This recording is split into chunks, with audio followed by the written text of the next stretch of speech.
Bom, pessoal, tudo bem? Boa tarde.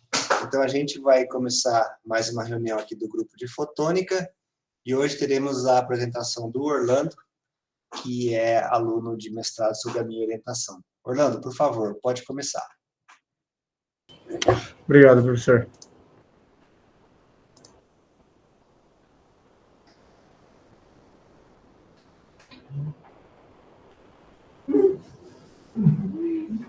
Ei. Calma aí. Ainda não.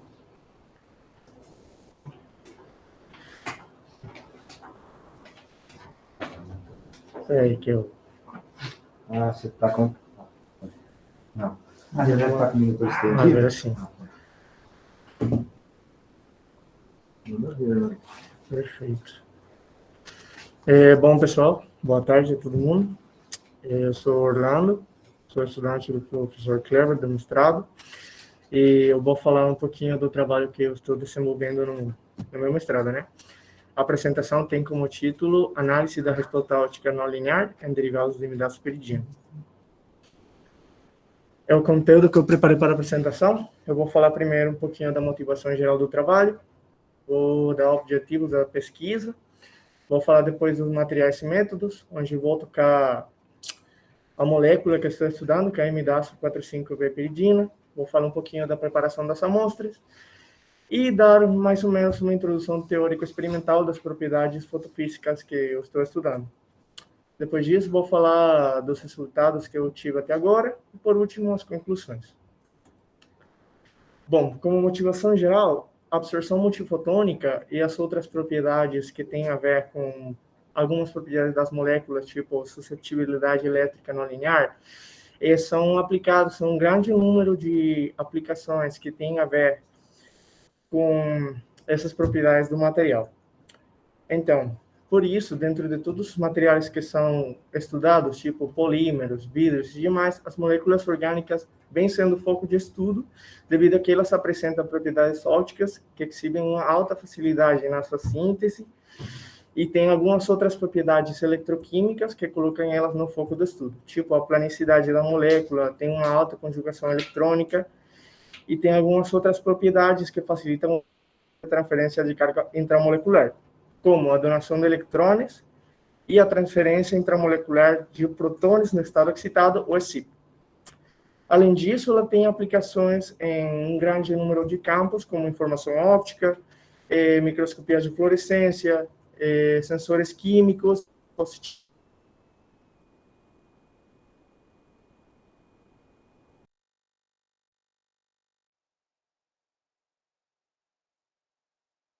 ela é mais conhecida por suas propriedades biológicas. Só o pessoal do grupo, eles já fizeram alguns estudos com essa molécula, que mostraram que ela tem grandes propriedades ópticas não lineares, não existe alguma outra informação. Portanto, o objetivo da nossa pesquisa está baseado em conhecer e aprofundar mais sobre essa molécula e conhecer qual seria a melhor configuração para melhorar ou aumentar as propriedades da absorção de 2 fótons.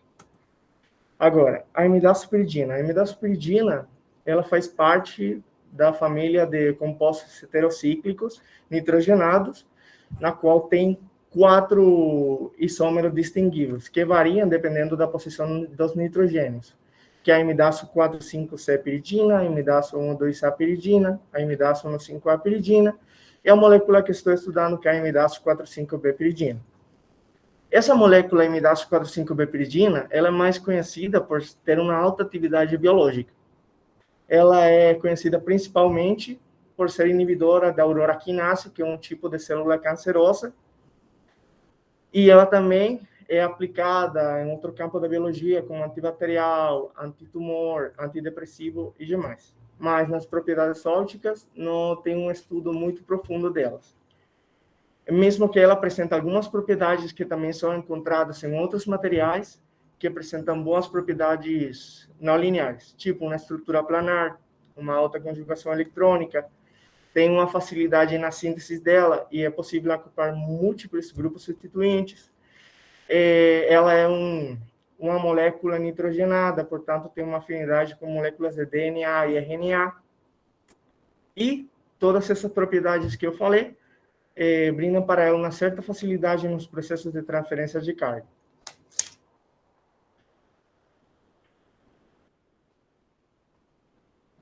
Agora, as amostras estudadas nesse trabalho, elas foram sintetizadas por Sandrine Pigel e colaboradores, utilizando o método de funcionalização direta CH, catalisada por metal de transição. Nesse caso, foi cobre e alguns compostos de bromais. Na estrutura das minhas amostras, mais ou menos é compartida, que é uma estrutura principal que eu chamei IMP.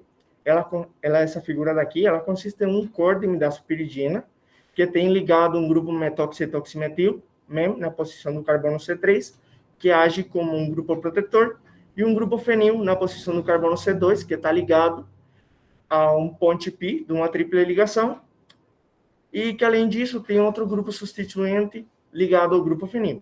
Dentro dessa estrutura principal, pode ser encontrados meio que dois tipos, ou dois grupos.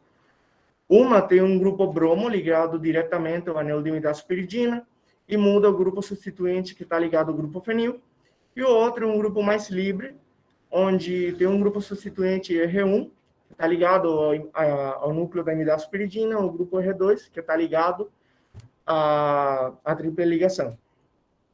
Bom, essas daqui são as 7 amostras que estou estudando. Eu decidi mudar a nomenclatura delas para uma facilidade na compreensão e identificação nos resultados. Aí, eu denominei a estrutura principal, IMP, que eu mostrei anteriormente, e coloquei o nome do grupo substituinte.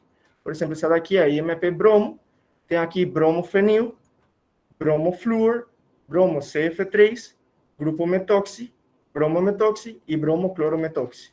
Estas são as 7. Então, antes de someter a amostra a qualquer estudo de propriedade fotofísica, é importante fazer uma caracterização prévia para estimar qual que vai ser as propriedades ou se a molécula vai ser boa. Para isso, a gente pode se ajudar com a equação ou parâmetro de Hammett. O parâmetro de Hammett, ele dá uma ideia da força de retira do grupo, a força que ele tem para retirar ou doar elétrons, né? Então, esse aqui é o parâmetro de Hammett para cada grupo, para quando... Um parâmetro positivo é quando o grupo é aceitador de elétrons, e um parâmetro negativo é quando ele é doador de elétrons. A força que ele tem para aceitar ou doar eletrões, ela varia dependendo da posição. Aqui tem o parâmetro de Hammett para a posição meta e para a posição para. Tem para cada um dos grupos presentes, que é o grupo bromo, o flúor, o CF3, o grupo metoxi e o grupo cloro. Quanto maior seja o parâmetro de Hammett, maior vai ser a força que ele vai ter para aceitar ou retirar ou repelir elétrons. Então, sabendo isso daqui, temos que fazer ênfase, nessas duas daqui. O grupo oximetil, na posição para, ele tem um papel de doador de elétrons. Então, essas moléculas aqui têm uma estrutura definida: doador, ponte pi, aceitador. Mesmo essa daqui, doador, ponte pi, aceitador. Então, essas daqui se espera que tenham umas boas propriedades ópticas. Essas daqui, a bromofluor e a bromo CF3, têm grupos substituintes, ambos são retiradores de elétrons, tanto ligado ao anel de imidazopiridina, como depois do ponte pi. Então, essas daqui podem ter uma certa simetria na distribuição de carga, mas não se sabe se a transferência de carga tenha uma direção específica, né? Mas essa daí é a ideia prévia. Então, a preparação das amostras. Para cada uma das amostras, foi realizado um total de 2 diluições. Para o primeiro processo, se levou em consideração os valores de massa e peso molecular, onde as amostras foram dissolvidas em um volume específico de dimetil sulfóxido, que é um solvente polar, e o volume foi escolhido tendo em conta a massa medida, essa relação aqui, onde C é a concentração que você quer obter, M é a massa medida, PM é o peso molecular, e bom é o volume. Então, fazendo um cálculo em função de obter uma concentração de 10 a menos 2 gramas por mol, foram escolhidos 2 ml de dimetil sulfóxido. obtendo essas concentrações daqui. Peraí, não sei se vocês também. A gente não vê quando você mexe no papel, Tá bom. tem esse inconveniente. Tem que comprar essa frente. Essa daqui. Essa concentração é essa aqui, desculpa. Depois disso, era necessário ter outras amostras, outra preparação com as amostras mais diluídas, especificamente com a concentração de 10⁻⁴. Para isso, foi utilizado essa relação aqui, que relaciona a concentração e o volume da amostra. Da amostra concentrada, foram tomados 10 microlitros e foram dissoltos em 10 ml de dimetil sulfóxido. E fazendo um novo cálculo, foram obtidas essas concentrações aqui, com ordem de 10⁻⁴ gramas sobre mol. Bom, entrando às propriedades fotofísicas, o primeiro é o espectro da absorção e fluorescência. Para o espectro da absorção e fluorescência, foram usados um espectrômetro Shimatsu UV-1800 e um fluorímetro Hitachi F7000. Os espectros da absorção das amostras foram tomados de 200 até 1.100 nanômetros, seguindo essa expressão daqui, que relaciona a absorção da amostra, denotada por A, que está em função do comprimento de onda, que relaciona a intensidade antes e depois da amostra. Ela também guarda relação com um parâmetro que chama absortividade molar, a concentração das amostras, e ele que é o caminho óptico, que nesse caso é o comprimento, a largura da cubeta. Dado que a absorção da amostra ela tem relação com a concentração o caminho óptico do material, e a concentração são diferentes, normalmente o espectro de absorção é calculado em função da absortividade molar, que é uma propriedade direta da molécula. E para os espectros de fluorescência, foram tomados desde 340 até 600 nanômetros, excitando a amostra em 330 nanômetros, que está dentro da banda da absorção. Como resultado preliminar, a gente pode ver que todas elas têm uma banda de absorção na região de 300 até 350, mostrando que as moléculas que têm o grupo metóxido e o grupo bromo, que eu falei antes, tem um desplaçamento para a região vermelha e tem uma intensidade de absorção maior. Mesmo assim, pode ver uma mudança no comprimento de onda de emissão de fluorescência para cada uma das amostras. Outro parâmetro que foi medido foi o coeficiente da anisotropia. O coeficiente da anisotropia está basado no princípio de fotosseleção dos fluoróforos, onde, na teoria, fala que ele mede a relação angular que existe entre a orientação dos fótons excitados e os fótons emitidos. Portanto, se o momento dipolar de absorção está alinhado com o vetor de campo elétrico incidente, o princípio de fotosseleção fala que os que têm esse alinhamento com o momento dipolar de absorção vai ter uma maior probabilidade de ser excitado. Aqui, essa relação que segue o coeficiente da anisotropia dos fluoróforos, ela está relacionada com o parâmetro beta, que é o ângulo entre as relações de absorção e emissão.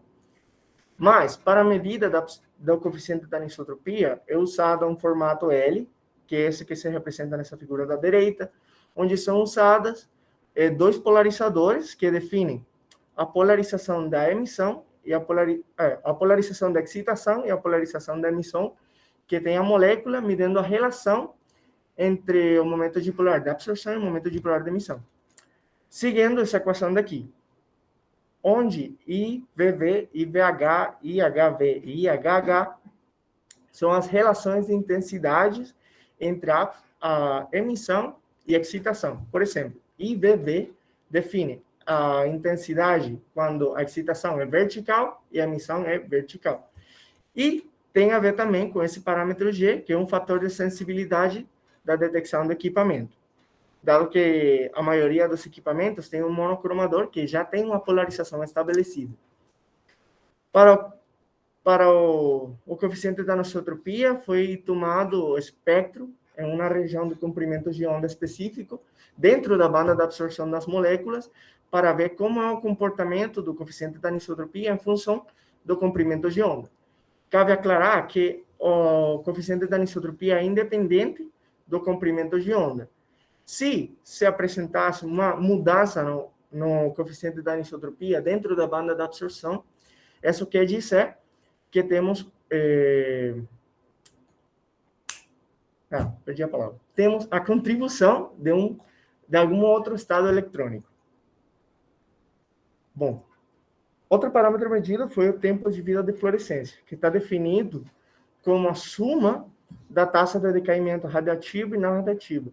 Essa daqui dá informação sobre se o decaimento desde o estado excitado ao estado base é produzido por a via radioativa, que tem a ver com os fenômenos de fluorescência e fosforescência, ou a taxa não radioativa, que tem a ver com os processos de conversão interna, relaxamento vibracional e demais.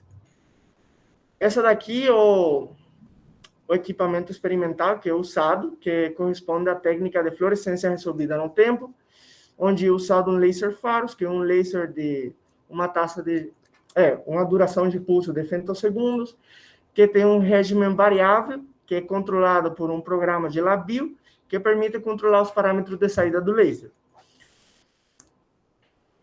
O sistema é bem simples. O laser chega a um sistema de dois espelhos, que é esse daqui, essa vista lateral, que funciona como um sistema de periscópio, que muda a trajetória do laser. Depois ela chega a um shooter, que também é controlado por um programa de LabVIEW, que tem uma janela que ela abre e fecha, cortando a trajetória do laser. Depois ele chega a dois espelhos, geralmente metálicos, dependendo da longitude ou comprimento de onda definido. Depois, o face do laser passa por uma lente que é focada até um porta-amostra, onde se encontra a amostra, né? A amostra, a cuveta. A medida é feita coletando intensidade da emissão em forma perpendicular, usando uma fibra óptica, que a sua vez ela chega ou leva a informação a um fotodetector que está conectado a um osciloscópio. O análise do decaimento de intensidade é seguido por essa equação daqui, onde TF é o tempo de fluorescência. Mas algumas das amostras têm um tempo de vida menor ao que é possível medir com o equipamento. Então, às vezes, a medida ou a precisão da medida não é muito boa com esse tipo de técnica, né? Portanto, tem que se procurar algumas outras alternativas para medir o tempo de vida. Uma dessas é seguindo a relação que tem o tempo de vida de fluorescência com o tempo de vida radioativo e com outro parâmetro que é a eficiência quântica, cuja multiplicação dá o tempo de vida de fluorescência. Agora, esse tempo radioativo é medido usando a equação de Strick-Byrd. A equação de Strick-Byrd é uma medição indireta que relaciona o comportamento no espectro da absorção da molécula e o espectro de fluorescência com o tempo de vida radioativo da molécula. E o outro é a eficiência quântica de fluorescência, que é medida pelo método de Bauer ou medida de referenciada, onde só conhecendo a eficiência quântica de uma molécula ou de uma amostra de referência e também conhecendo o espectro de fluorescência e este parâmetro F minúscula, que tem a ver com a absorção máxima dela, é possível conhecer a eficiência quântica da sua amostra. Por último, e não tão último, tem o momento dipolar de transição e o momento de dipolo permanente. O momento dipolar de transição fala ou dá informação sobre a força de atração de elétron ou a força do desplaçamento de carga que você tem entre o estado base e o estado excitado. Ela é obtida fazendo uma convolução, usando curvas de Lorentz ou curvas gaussianas dentro da banda de menor energia da absorção. E é seguindo essa equação de aqui, onde essa integral é a área debaixo da curva dessas curvas gaussianas. Ômega é um parâmetro da largura meia, a largura da altura meia, N é o índice de refração, HC é a multiplicação da constante de Planck por a velocidade da luz, e NA é o número da Avogadro. E, por outro lado, tem o momento de dipolo permanente, que é medido usando o método de solvadocromismo, onde são tomados os espectros da absorção e fluorescência usando vários solventes para observar o efeito de solvatação. Dado que cada solvente tem uma polaridade diferente, as propriedades da amostra, tipo o volume, o Stokes shift dela, ela muda. Mas é possível seguindo essa relação daqui, que é a equação de Lippert-Mataga, que relaciona o Stokes shift com o fator de Ossinger, que tem a ver com as constantes dielétricas do solvente, o índice de refração, e o volume da molécula dentro desse solvente, com a diferença entre o momento dipolar permanente do estado excitado e o estado base. E, por último, o foco principal do estudo, que é a técnica CSK, ou varredura Z. Ela realiza a medição da potência total transmitida de um feixe gaussiano que atravessa a amostra enquanto ela faz um deslocamento ao longo do eixo de propagação. Essa relação de potência, entre potência medida e potência inicial, que é esse denominador daqui, está relacionada com a transmitância da amostra. Fazendo um escaneio do espectro em função da posição da amostra, é possível obter a transmitância de 2 fótons. E fazendo um fit, seguindo essa relação, que relaciona a transmitância da amostra com um parâmetro que tem relação com absorção multifotônica e, mesmo assim, com a secção transversal de choque por 2 fótons, que é fazendo um ajuste das curvas, é possível obter esse parâmetro. Essa daqui é a montagem experimental, onde é utilizado um laser de sistema femtosegundos, um Clark MXR, que tem uma duração de pulso de 150 femtosegundos e um comprimento de onda central de 775 nanômetros. Ela passa por um amplificador paramétrico óptico, que ela gera pulso com uma duração de 120 segundos e tem um comprimento de onda variável de 220... tem um comprimento de onda variável, agora não lembro. Este aqui é o caminho óptico que ela segue, passa por um polarizador, os espelhos dielétricos, tem um filtro espacial para garantir o uso do modo 00 do feixe. Depois ela passa por um divisor de feixe, que ela chega a um fotodetetor de referência, que vai um lock-in. Depois tem um sistema de 2 polarizadores, onde um tem que estar alinhado com o polarizador principal e o outro é para fazer o controle da potência. Depois tem uma lente principal, que é a que focaliza o feixe para a amostra. Essa daqui é um sistema de movimento, que é controlado através de um programa de LabVIEW.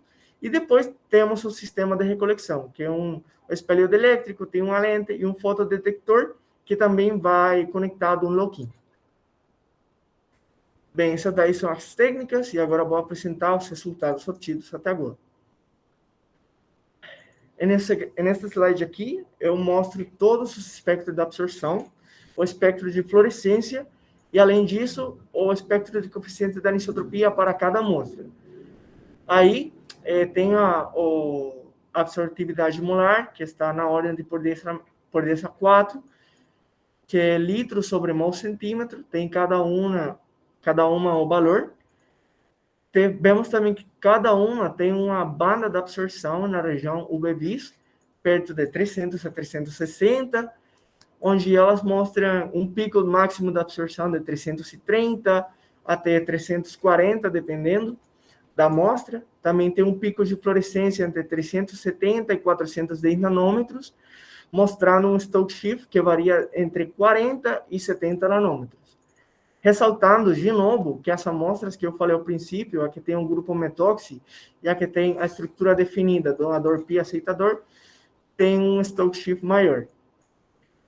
E o coeficiente da anisotropia, como vocês podem ver, é quase constante dentro da banda de absorção. Portanto, mesmo que ela tenha uns 2 picos dentro da banda, é possível saber que é devido à contribuição de um estado eletrônico só.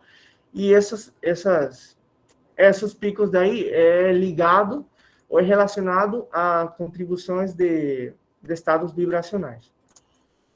Por outro lado, tem a eficiência quântica de fluorescência, na qual foram usados 2 moléculas de referência. Uma foi uma imidazopiridina, que foi estudada antes, né? E uma molécula de estibeno. Elas têm uma eficiência de 99% e 95%, respectivamente. A molécula principal, pode ver que tem uma uma eficiência quântica bastante baixa, que é de 2%, mas as outras moléculas, elas apresentam uma eficiência quântica bastante alta. Aquela que tem o brômio, CF3, ela tem uma eficiência quântica, inclusive, mais baixa que a molécula que eu denominei como a molécula principal, e as outras têm uma eficiência quântica entre 17% e 65%. E para o tempo de vida, que foi feito por o método de fluorescência resolvida no tempo, se escolheu os parâmetros do laser, que tem 6 watts da potência, uma taxa de repetição de 3 kHz e um comprimento de onda de saída de 343 nanômetros. Na curva preta é a curva experimental do decaimento do tempo de vida, a curva vermelha é o FIT, que o programa faz, e essa curva azul é uma curva de referência feita só com o espalhamento. Como vocês podem ver, tem algumas amostras cujo tempo de vida é muito comparável, ou inclusive é menor, a curva de referência, né? Portanto, o erro de alguma das medidas foi muito alto. Só nessas daqui, que foi a bromoclorometoxi e a metoxi, você tem certeza que o erro foi muito baixo. Aquelas com um erro maior a 5, 6, 7%, eu não considerei a medida. Mesmo assim, eu fiz também o cálculo por meio da equação de Stickberg. Então, aqui apresento o tempo de vida de fluorescência pelo método de fluorescência resolvida e o tempo de vida calculado por Stickberg. O tempo de vida por Stickberg não varia muito, não muda muito em comparação com o medido com a técnica, né? E esses daqui são os valores, de novo, da eficiência quântica. Para o momento dipolar de transição e salvatocromismo, aqui tem todos os espectros da absorção e as curvas gaussianas que foram usadas para descrever o espectro. Para descrever a banda de absorção de cada uma, foi necessário utilizar pelo menos 2 curvas gaussianas para atingir o melhor fit, né?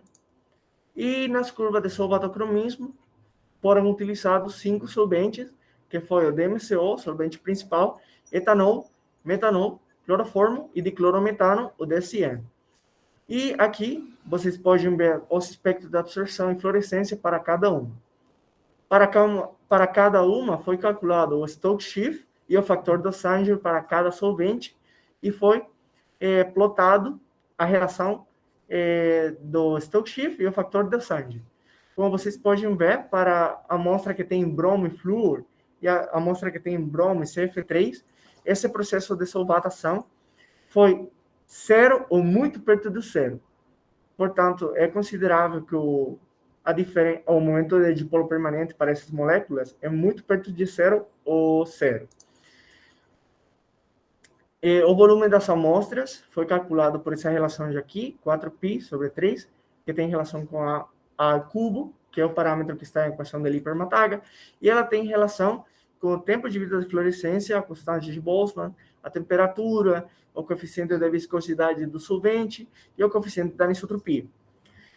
É muito importante aclarar que esse valor do volume tem que ser calculado para cada solvente.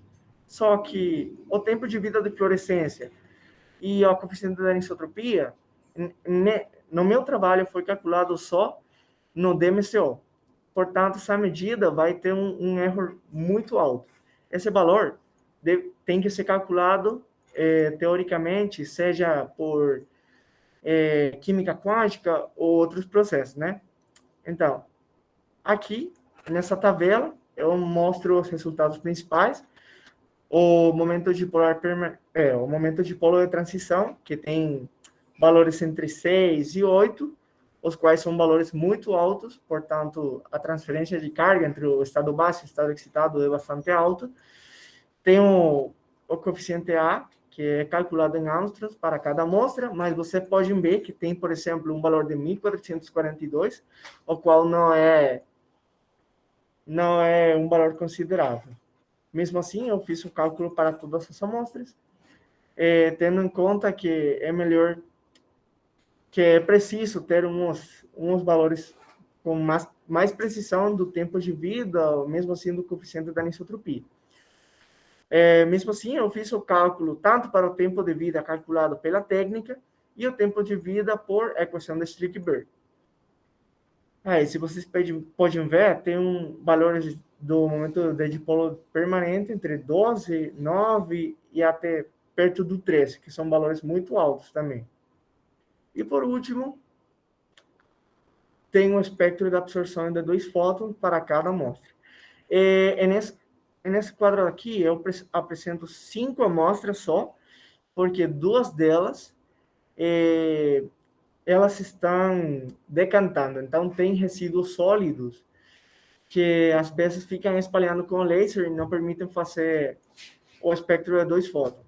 Mas a amostra principal, a IMP bromo, a IMP CF3 e as amostras que têm o grupo metoxi, estes são o espectro de absorção de 2 fótons dela. Foram feitos de 480 a 700 e pouco, variando de 10 nanômetros em 10 nanômetros.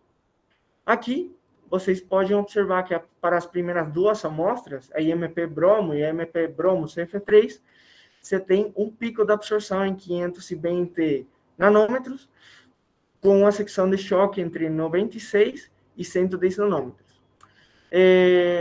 Como discussão principal, pelo menos para essa amostra daqui, o grupo CF3 não está fazendo muita diferença, ela só aumenta um pouco a secção de choque, mas não tem um processo de deslocamento ou algum outro processo vatocrômico.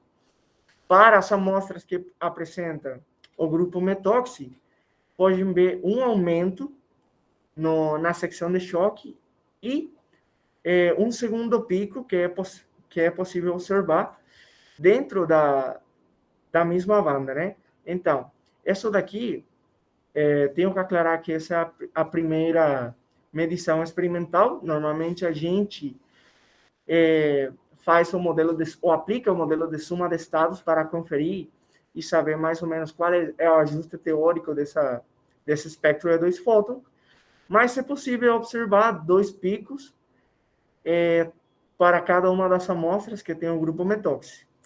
E outra coisa que é possível ver é que a amostra que tem o bromo, cloro e o grupo metoxi tem sinal dentro da banda da absorção de 1 fóton, o que é relacionado a uma ruptura da simetria de carga, portanto, uma quebra das regras de seleção. Como conclusões, as amostras que contêm grupos metoxi ou que possuem uma estrutura definida, doador e aceitador, apresentam uma maior intensidade na absorção e na fluorescência. Mesmo assim, tem valores de Stokes-Shift maiores, que vão de 50 a 70 nanômetros. Também, os valores da eficiência quântica e o momento dipolar de transição são maiores em amostras que apresentam grupos doadores e aceitadores mais fortes. As amostras também apresentam valores altos na maioria das propriedades fotofísicas medidas, como vocês puderam observar, tanto na eficiência quântica, tanto nos momentos dipolar de transição, o qual está associado, ou pode estar associado, à presença da ligação tripla e à alta conjugação da presença que apresenta cada amostra, mesmo a presença dos grupos periféricos. Também, cada uma das amostras mostra um alto valor da secção de choque por absorção de 2 fótons, que é perto de 100 gm, ou maior de 100 gm. E, por outro lado, as amostras que têm o grupo metoxi mostram a presença de uma segunda banda de absorção, dentro da banda de absorção por 1 fóton, que pode estar ligado a uma quebrada na simetria da carga da molécula, o qual concorda com os valores do momento dipolar de transição. Bom, essas aqui foram as referências que eu usei, e muito obrigado.